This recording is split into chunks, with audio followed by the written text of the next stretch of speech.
आइए प्रज्ञा पुरानी की बात। प्रिय भक्तों, आत्मीय जनों, कल हम आपसे मानव जीवन के बारे में चर्चा कर रहे थे। मानव जीवन की चर्चाएं ऐसी हैं कि हमारा जीवन प्रतिज्ञा है, हमारा जीवन संकल्प है, हमारा जीवन सुंदर है। इस सुंदरता की पूजा हमें करनी चाहिए। जब मानव जीवन पाए हैं तो मानव जीवन की सुंदरता को हमें अपनाना चाहिए। परंतु महाप्राज्ञ पिपलाद जी ने आगे बताया कि मनुष्य का शरीर क्या है। ऋषि सिंह ने जब पूछा कि हे महाप्राज्ञ जी, आप मुझे वो बताइए जो मनुष्य शरीर को क्या कहते हैं, मनुष्य शरीर है क्या? गोस्वामी जी ने तो मनुष्य शरीर को कह दिया है, क्या कह दिया है? क्षितिजल पावक गगन समीरा पंचर हृदय अधम शरीर।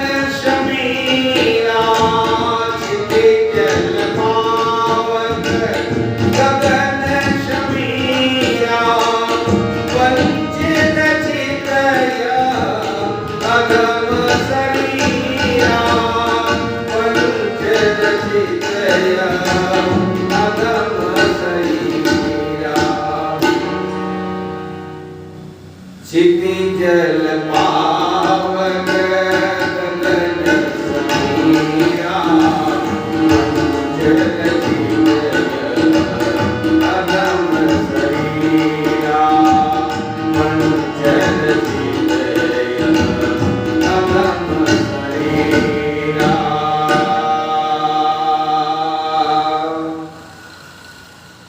ईश्वर की पूजा भी अनेक रूपों में की जाती है, लेकिन वास्तव में भगवान की पूजा हम किस रूप में करें? और अन्य देवताओं की कृपा तो परलोक में मिलती है, पर जीवन देवता की उपासना का फल तो इसी लोक में मिल जाता है।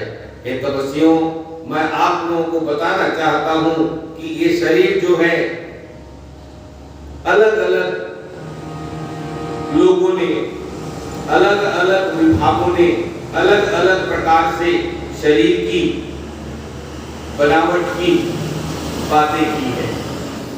जैसे कि आप जानते हैं, वैज्ञानिक लोग इस शरीर को क्या कहते हैं? वैज्ञानिकों की दृष्टि में ये शरीर और कुछ नहीं है, बल्कि ये शरीर लोहे, चूने, अभ्रक, गंधक, सीसा, चर्बी नामक पदार्थों से मिलकर के बना हुआ है। इसके अतिरिक्त और कुछ भी नहीं है शरीर। ये कौन कहते हैं? ये वैज्ञानिक कहते हैं। जो आज विज्ञान का युग है ना हमारा, उस विज्ञान के युग में वैज्ञानिकों ने मानव शरीर को क्या बताया है? इन सब का मिला हुआ रूप बताया है।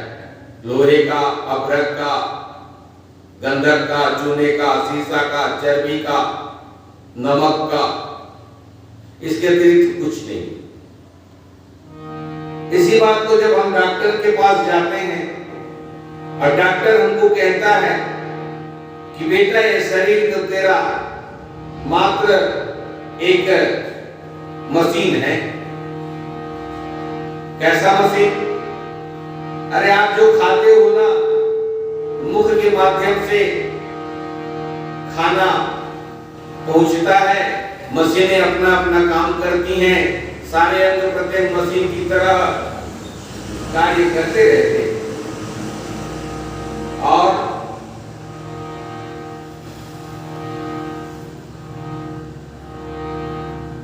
इसमें भी, शरीर में भी क्लच है, इंजन है, ब्रेक है, इस तरीके से मशीन है। और जब हमारे पास आप आते हो, आपका कोई चीज बिगड़ा हुआ है, तो हम उस चीज को ठीक कर देते हैं। ठीक वैसे ही जैसे हमारे मोटरसाइकिल का कोई चीज खराब हो गया हो, कोई अंग उसका खराब हो गया हो, कोई पार्ट खराब हो गया हो, तो हम जाते हैं तो उस पार्ट को बदल करके दूसरा लगा देता है और फिर हमारा मोटरसाइकिल चलने लगता है। ठीक उसी प्रकार आज हमारा जीवन है।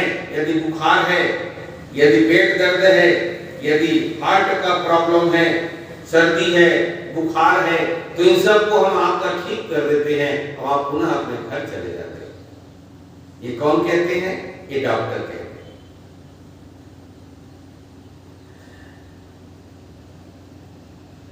किंतु व्यास जी क्या कहते हैं इस शरीर को, जिन्होंने श्रीमद् भगवत गीता लिखी? वो व्यास जी का कहना है, महाभारत में उन्होंने कहा है कि मनुष्य से श्रेष्ठ कुछ भी नहीं है। व्यास जी कहते हैं इस संसार में जितनी भी वस्तुएं आप देखते हैं, उन वस्तुओं में यदि कोई श्रेष्ठ है तो वो मनुष्य है। बड़े भाग मानुष तन पावा, सुर दुर्लभ सदग्रंथि गावा। मनुष्य को श्रेष्ठ कहते हैं। किससे? और अन्य योनियों से, गाय से, कुत्ते से, बिल्ली से, शेर से, हाथी से, घोड़े से, इन सब से श्रेष्ठ कहते हैं। कौन? व्यास। और अथर्ववेद में क्या कहा गया इस शरीर को? अथर्ववेद में कहा गया इस शरीर को देवपुरी कहा गया है। देवपुरी का मतलब क्या होता है? हम जिंदगी भर कमाते कमाते कमाते पैसे के चक्कर में पैसा इकट्ठा करते करते इकट्ठा करते करते मानव जब से जन्म लेता है एक उद्देश्य लेके चलता है, और वो ये है कि वो पैसा कितना कमाएगा, कितना धनवान बनेगा, कितना धनवान बनना चाहता है। इसलिए ये देवपुरी है, आनंद भोगने के लिए, उस पैसे से आनंद लेने के लिए, मजे लेने के लिए ही यह व्यक्ति बना हुआ है। ये अथर्ववेद कहता है। जबकि हम आगे जाएंगे तो यजुर्वेद क्या कहता है? यजुर्वेद का मतलब होता है आयु का वेद। आयु यानी आपकी आयु वृद्धि कैसे होगी, आप कैसे ज्यादा दिन तक जी सकेंगे। इसी में जड़ी बूटियों की दवाएं भी आती हैं, जो भी हमारे चरक संहिता वगैरह है, पतंजलि योग पीठ में जितनी भी जड़ी बूटियां उपयोग में लाई जाती हैं, ये यजुर्वेद के अंतर्गत उद्धृत हैं, उसमें बताया गया है। और उसी के माध्यम से व्यक्ति, यजुर्वेद को ऋषि भूमि कहा गया है। उपनिषद इसे क्या कहते हैं? उपनिषद इसे ब्रह्मपुरी कहते हैं। और वेदों में क्या कहा गया है? इसे देवी नाव कहा गया है तथा रथ भी कहा गया है। इस शरीर को रथ कहा गया है। किसमें? वेदों में। वेद में मानव शरीर को रथ कहा गया है, और रथ इसलिए कहा गया है कि हम जब जानते हैं ना कि रथ, रथी और अरथी, जब हम रथी रहते हैं, रथ रहते हैं, तो चलते फिरते रहते हैं, चारों तरफ आनंद लेते रहते हैं। लेकिन जब अर्थी हो जाते हैं तो हम शमशान घाट पे चले जाते हैं, हमारी लीलाएं समाप्त हो जाती हैं।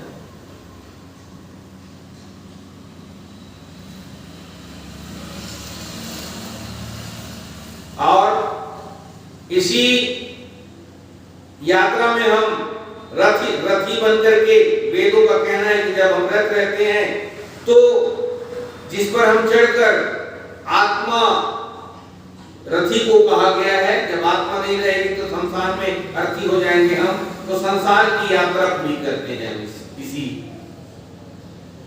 मानव जीवन में, तो मनुष्य को रथी कहा गया है।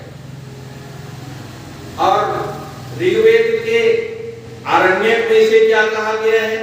मनुष्य को ऋग्वेद के आरण्यक में दैवी वीणा कहा गया है। वीणा, वीणा माने जानते हैं ना, एक प्रकार का वाद्य यंत्र है जिसमें मधुर ध्वनियां निकलती हैं। कभी लोग गाते हैं वीणा मधुर मधुर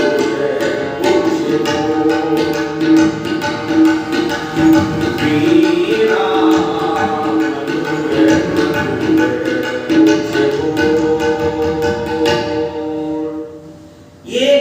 वीणा, और इसे मधुर आवाज निकालना जो सीख गया वही वीणा अच्छा बजता है, समाज में उसी की मान सम्मान होती है।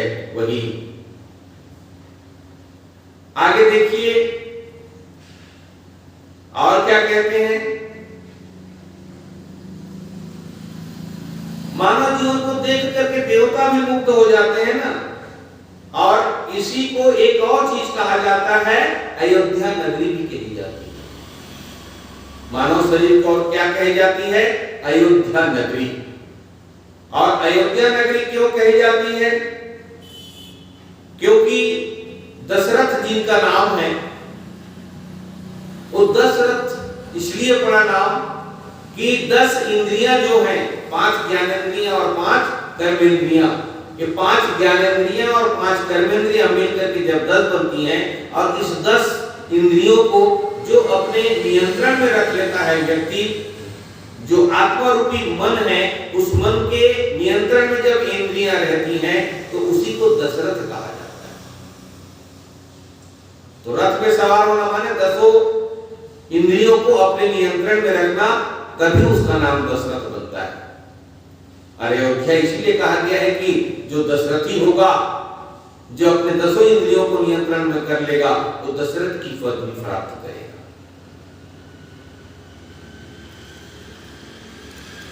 और जब दशरथ बन जाएंगे तो दशरथ राज्य करते हैं, आप भी राज्य करोगे, आपका भी साम्राज्य हो जाएगा, आप भी राजा हो जाओगे।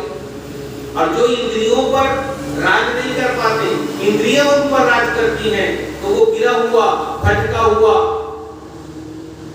बना रहता है। इसी में 7 लोग हैं, इसमें इस शरीर में ही 7 लोग हैं कहा गया। भगवान विष्णु और लक्ष्मी जी का क्षीर सागर यही है। आपका हृदय एक ऐसा क्षीर सागर है जिस पर आप अपने इष्ट को अंदर में बिठा सकते हो। हनुमान जी ने बिठाया था ना, चीर के दिखाया थे नहीं, चीर के छाती बोले पवन पुत्र। हाँ, हम लोग भी भगवान विष्णु और लक्ष्मी जी को अपने हृदय में धारण कर सकते हैं और यहाँ उनको सुला सकते हैं। क्षीर सागर कहा गया है इसलिए। इसी को भगवान शिव का कैलाश भी कहा गया है। भगवान शिव का जब हम लोटे में अर्घ्य चढ़ाने जाते हैं, प्रत्येक दिन चढ़ाते हैं, भगवान शिव में बेल पत्री चढ़ाते हैं, तो निश्चित रूप से आपके जीवन में भगवान शिव आते हैं। और इस तरीके से इसको मानसरोवर भी कहा गया है, इसको कैलाश भी कहा गया है। जहां आपके हृदय पर शिव और पार्वती विराजमान होते हैं तो कैलाश भी तो है। मानसरोवर माने सभी व्यक्ति जिस सरोवर पर आनंद ले सके, अपनी प्यास बुझा सके, अपनी आत्मा को तृप्ति कर सके, ये वो मानसरोवर है हमारा शरीर। इसलिए मां गायत्री, मां वीणावादिनी सरस्वती और मां लक्ष्मी तीनों का रूप ह्रीं श्रीं क्लीं। ह्रीं माने सरस्वती, क्लीं माने लक्ष्मी, श्रीं माने लक्ष्मी और क्लीं माने काली।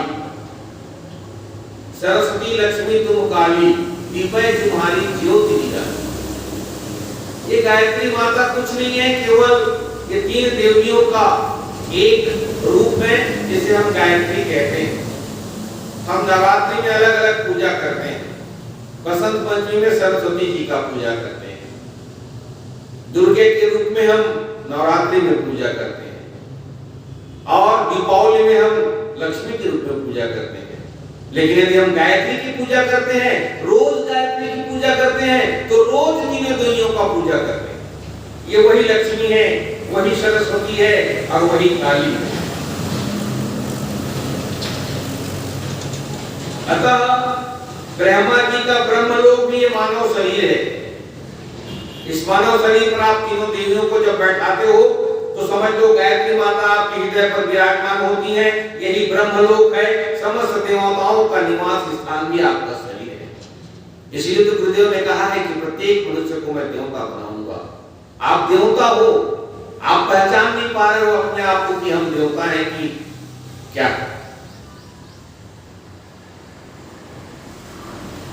इसीलिए आत्मदेवता की पूजा करनी चाहिए। आत्मदेवता हमारे अंदर जो आत्मा है ना, उसकी पूजा करनी चाहिए। इसकी बारीकी क्या है जानते हैं? मैं कई बार कह चुका हूं, चलिए एक बार और अवगत करा देता हूं। जब हम कोई भी काम करने जाते हैं, गलत काम, तो गलत काम करने जाते हैं तो वहां पर हमारा आत्मा एक बार कहता है कि ये काम गलत है, मत कर, लेकिन हम नहीं मानते।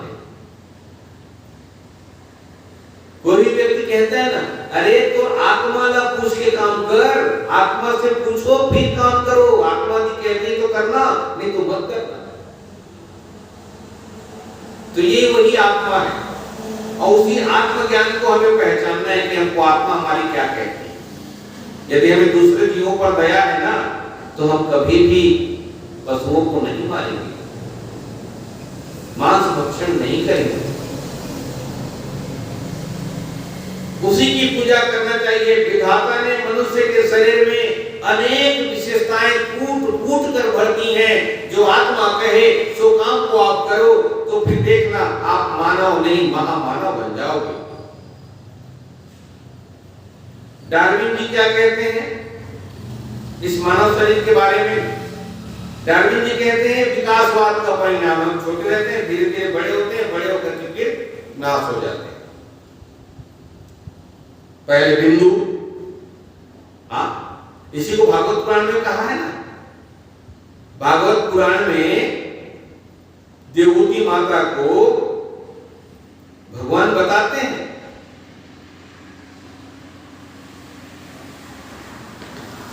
अपनी मां, कहते हैं कि पहले हम बिंदु हैं, फिर भ्रूण, फिर अमीबा, फिर गर्भ, फिर मांसपिंड, फिर शिशु, फिर बच्चा, फिर बालक, फिर कुमार, फिर किशोर, फिर युवा, फिर बुढ़ापा और फिर मर जाना।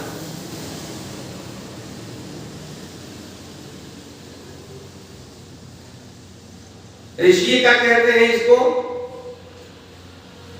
ऋषि कहते हैं कि ये जो शरीर आपका दिखाई दे रहा है वो ये नहीं है। बड़ी विचित्र बात है। शरीर हमारा दिखाई दे रहा है, ये शरीर वो नहीं है, तो क्या है? और जो नहीं दिखाई दे रहा है ना, वो है। अर्थात मृत्यु के बाद आंख, कान, नाक, आंख, पैर सब क्या हो जाता है? शून्य हो जाता है। मरने के बाद आंख दिखती है क्या? मरने के बाद कान सुनती है क्या? मरने के बाद मुंह खाता है क्या? हाथ चलती है क्या? पैर चलता है क्या? नहीं। तो जो दिख रहा है वो नहीं है, जो नहीं दिख रहा है वो है।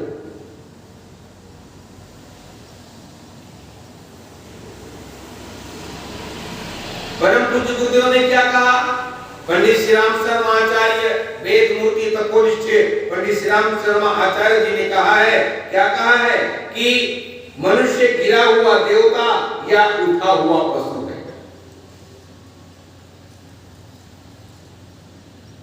मनुष्य गिरा हुआ देवता या उठा हुआ पशु है। ठीक करने के कर ले तो वह बीज का मनुष्य बन जाए। उठा हुआ पशु यानी उठा हुआ पशु का आप जब समझेंगे तो आप अपने घर में कुत्ते रख लेते हैं, कुत्तों से सावधान लिखा देते हैं, और वो कुत्ता आपके घर में कोई भी घुसेगा तो रखवाली करता है, नहीं करता। जानवर है लेकिन फिर भी वो उठा हुआ है, उठा हुआ है। हाथी है, घोड़ा है, इन सबको हम उठा हुआ बनाते हैं। किसके माध्यम से उठा हुआ बनाते हैं? सर्कस में इतना शेर को आप देखोगे, दहाड़ देगा तो एक शेर दिया जाए यहाँ चपटे गांव के आसपास में तो सब लोग अपने अपने घर में बंद हो जाएंगे।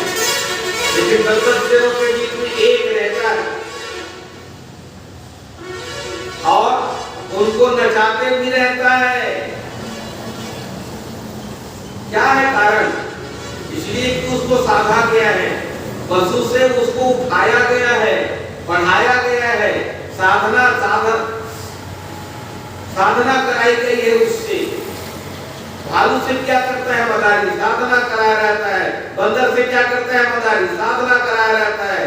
बकरी से, पशुओं को हम भी साधना कराते हैं। हर चीज साधना के माध्यम से होती है। जब तक साधना ना हो तब तक कोई आगे बढ़ ही नहीं सकता। तो मनुष्य को क्या कहें हम? उठा हुआ पशु कहें। उठा हुआ पशु माने या भटका हुआ देवता, गिरा हुआ देवता। यदि हम समझ जाएं तो क्या बन जाएंगे? मनुष्य बन जाएंगे। हम मनुष्य नहीं हैं।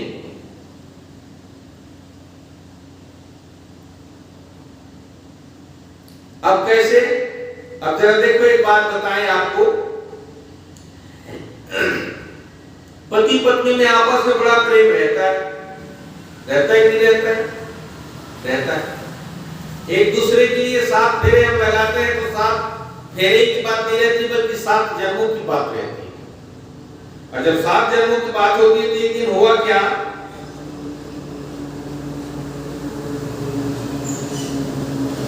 पत्नी ने पति से कहा कि हे पतिदेव, आप मुझे कितना चाहते हैं, आप मुझे कितना चाहते हैं? तो पति ने कहा, शाहजहां मुमताज को जितना चाहते थे,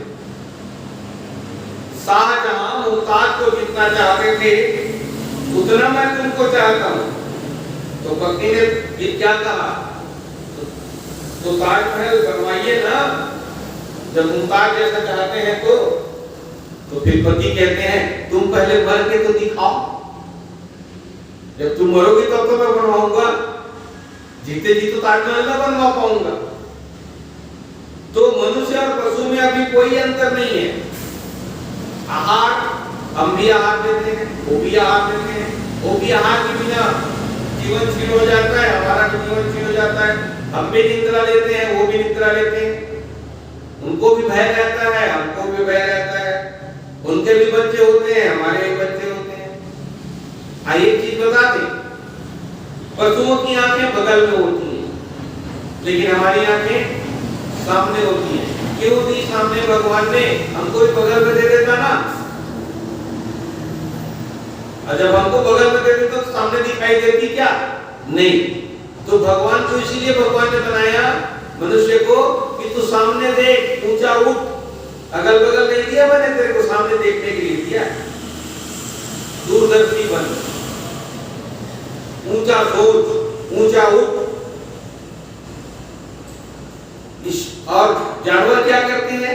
वो कपड़े नहीं पहनते, हम कपड़े पहनते हैं, हम अनुशासित रहते हैं, मर्यादित रहते हैं। यदि गली में कोई बगैर कपड़े का गुजर जाए तो सब लोग मारने पड़ेंगे उसको, तेरी माँ बहन बेटी नहीं है क्या? कहेंगे कि कहेंगे? कहेंगे। पशु हंसना नहीं जानते, कभी नहीं हंसते। हाँ, रोते जरूर दिख जाएंगे, भले ही आंसू निकलते दिखेगा, लेकिन हंसना नहीं जानते। और हम लोग हंसना जानते हैं, लेकिन हंसना खत्म कर दिया। आज हम लोग हंसते ही नहीं है। क्यों? हम हमेशा कहते हैं कि हमको दुख है, हमें कष्ट है,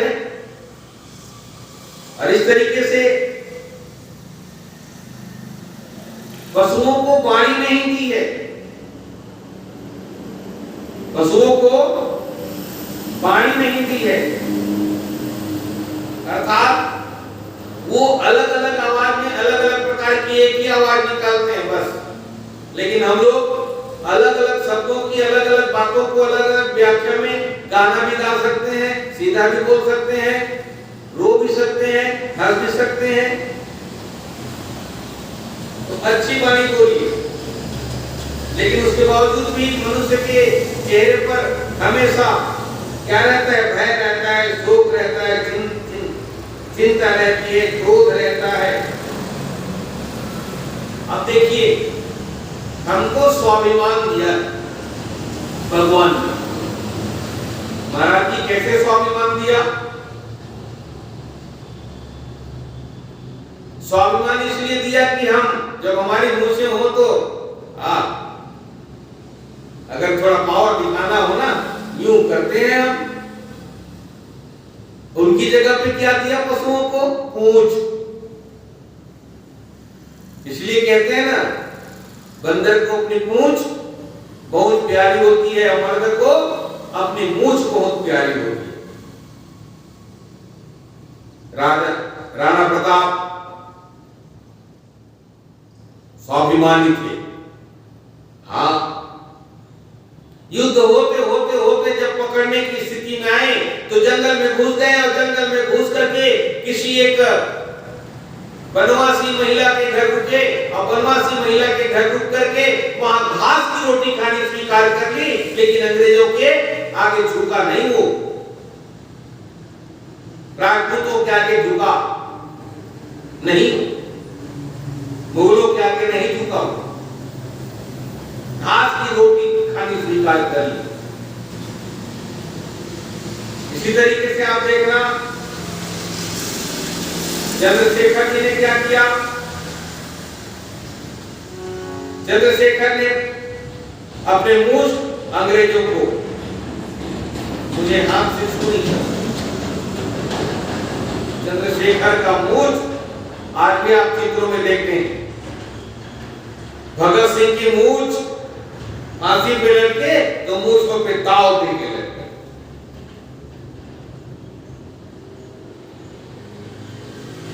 कबीरदास जी कहते हैं कि हमने चादर ओढ़ने का ढंग सीख नहीं पाया।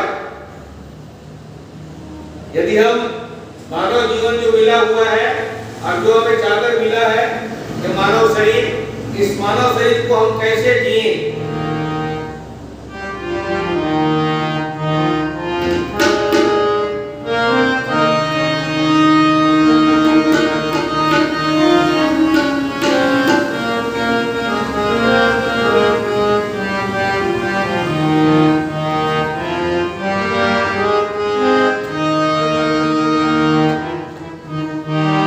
चदरिया झीनी रे झीनी की राम राम बस नीनी चदरिया झीनी रे झीनी।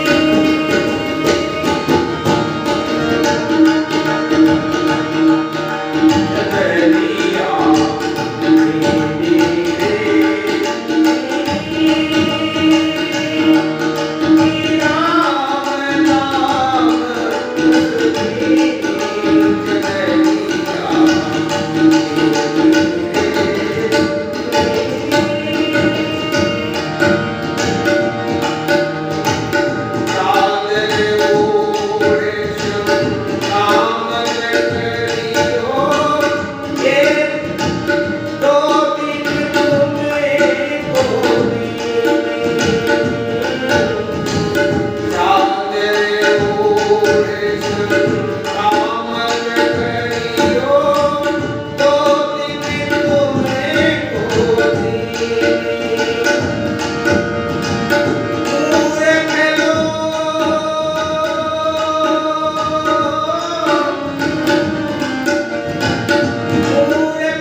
जब ये शरीर बनता है, भगवान ने बनाया है, कबीरदास जी कहते हैं अष्ट कमल का चरखा बनाया पाँच तत्व की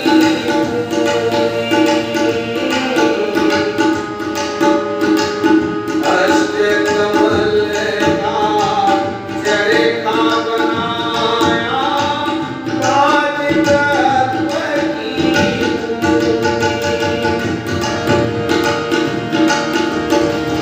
जब मुर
रैदास जी क्या कहते हैं? रैदास जी गंगा स्नान करते हैं। हाँ, किसके बल पर? अच्छे कर्म के बल पर। कौन सा अच्छा कर्म? रैदास जी आप जानते हैं सबसे नीच जिसे कहा जाता था उस समय तो और बहुत ज्यादा प्रबल थी। अभी तो कोई नीच नहीं है, कोई ऊंच नहीं। गायत्री परिवार इसी बात को करता है कि ना कोई नीच है ना कोई ऊंच है, सब बराबर है। रैदास जी जूता सीने का काम करते थे। जैसे रेलवे स्टेशन के बगल में जूता सीने का काम, आपका जूता फटा चमड़े का तो जाकर के वहां सिलवा के पैसे देके ले आओ, ये काम रैदास जी किया करते थे। इनके एक साथी थे जो संत थे, और दोनों ने चर्चा कर रखी थी कि गंगा जाएंगे और गंगा जाकर के स्नान करके आएंगे, गंगा स्नान करके आएंगे। लेकिन जब समय आया, पर्व आया स्नान का, तो संत जी जाकर के कहने लगे, रैदास मित्र चलो, दोनों जने से बात हुई थी, गंगा जाएंगे स्नान करेंगे। रैदास जी ने कहा, महात्मा मुझे क्षमा करना, मुझे क्षमा करना प्रभु। बोले क्यों? मैं नहीं जा सकता, इतने सारे जूते पड़े हुए सीने के लिए, मुझे अभी काम करना है। यदि काम करके नहीं दूंगा तो मेरे ग्राहक जो हैं, जो मेरे भगवान हैं, उनको तकलीफ होगी, उनको कष्ट होगा। देखिए रैदास जी की बात ना, और आप हम कहते कुछ हैं और करते कुछ हैं। लेकिन रैदास जी ने जिस काम को ले लिया वो गंगा स्नान करने जाने को भी छोड़ दिया। बहुत कहने पर भी रैदास जी नहीं गए, लेकिन एक चीज करी, एक चीज, एक सोने की कंगन रखी थी, उस सोने के कंगन को रैदास जी ने उस संत जी को दे दिया और कहा कि संत जी आप जब स्नान करेंगे आप अपनी सामग्री गंगा जी को देंगे ना, तो ये मेरी कंगन भी सोने की छोटी सी है, इसको दे दीजिएगा, इनको गंगा मैया। संत जी निकल गए स्नान करने, प्रयागराज पहुंचे, त्रिवेणी संगम में स्नान करके जब सके तो या अपना सामग्री गंगा मैया को हाथों से समर्पित करने लगे। गंगे मैया जल समर्पित किया, फूल समर्पित किया, दूध समर्पित किया, सारा चीज जो जो लेके गए थे सब समर्पित कर दिया।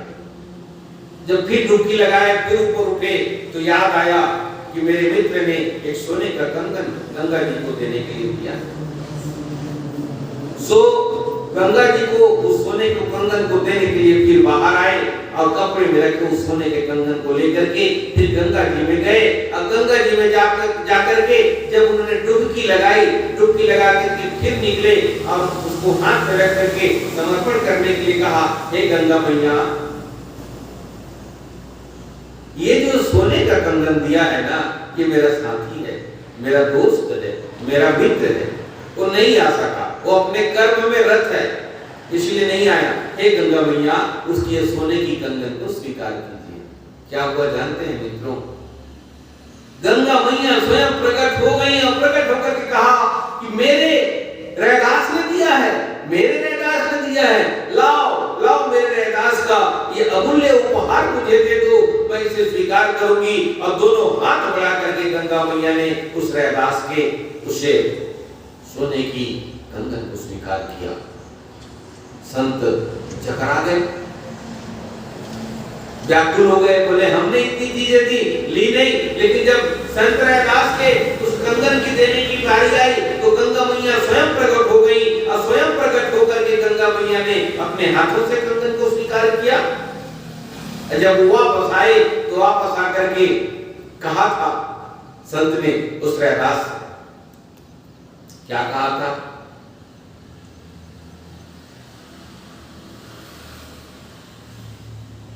संत जी जब आए और पूछा तो कहा कि आप मेरे कंगन को दे दिए? तो हाँ दे दिए। दिए ना? हाँ दिए। यह सब दिख रहा था किसको? जो एक ठोक कठुआ में या किस चीज में पानी भर के रखे रहते हैं लोग, मोची लोग, एक पानी भर के रख रहे थे कठौता में। उस कठौता में गंगा मैया दिखी और कंगन को लेते हुए दिखी और गंगा मैया ने रैदास जी को कहा था कि रैदास, आप जानते हो कि हम 2 कंगन पहनते हैं, आपने एक ही कंगन भेजा है। तो रैदास जी ने कहा, संत जी ने आकर के जब उनको बताया कि आपके कंगन को गंगा मैया ने ली है, हाँ मुझे मालूम है, ली है, उसको मालूम है, हाँ मालूम है। वो ये भी कह रही थी मुझे कि एक ही कंगन दियो हो, एक कंगन और देना था। तो ये है मित्रों ये शरीर।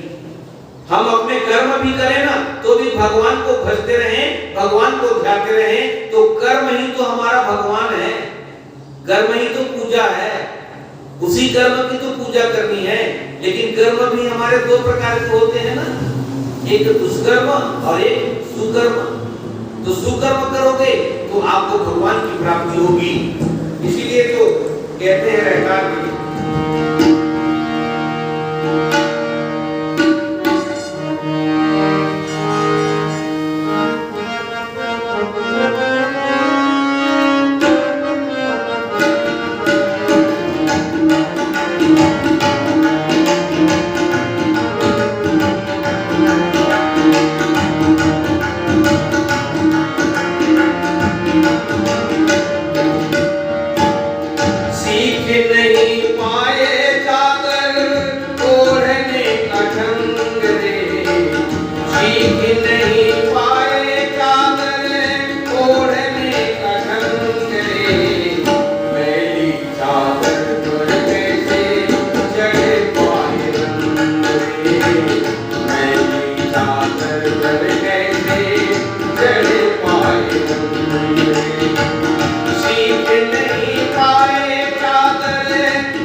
भी भगवान कृष्ण को अपना पति मान लिया था, पा लिया था।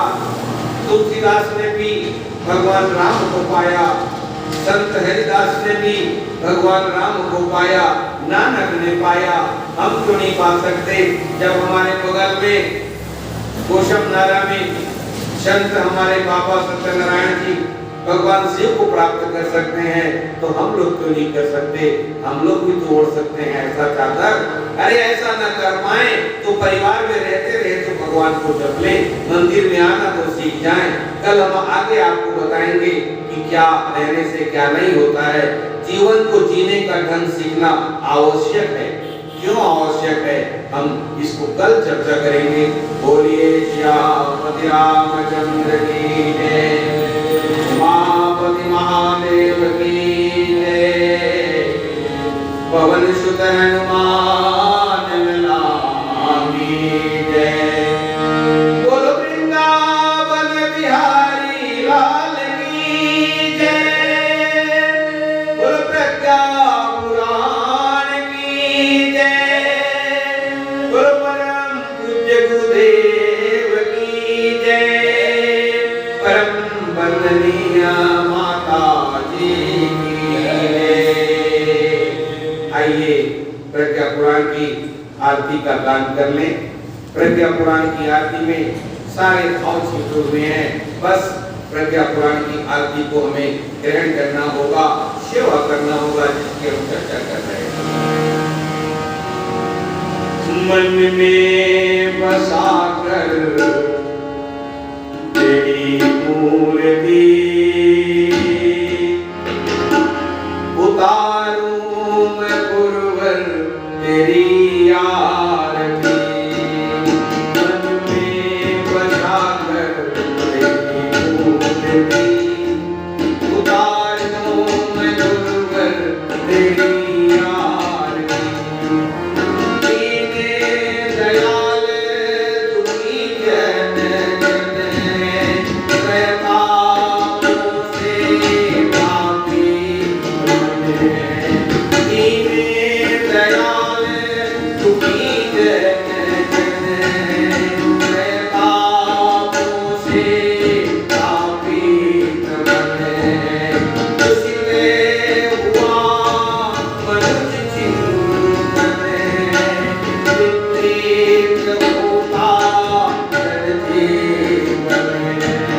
बुद्धि बताए आप प्राण की आरती से प्रभु।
पुराण की जय।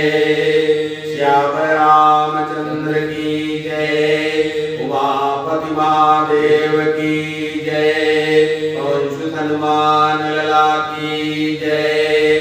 धर्म की जय हो, अधर्म का नाश हो, प्राणियों में सद्भावना हो, विश्व का कल्याण हो, हमारी निर्माण योजना सफल हो, सफल हो, सफल हो, हमारा निर्माण संकल्प पूर्ण हो, पूर्ण हो, पूर्ण हो।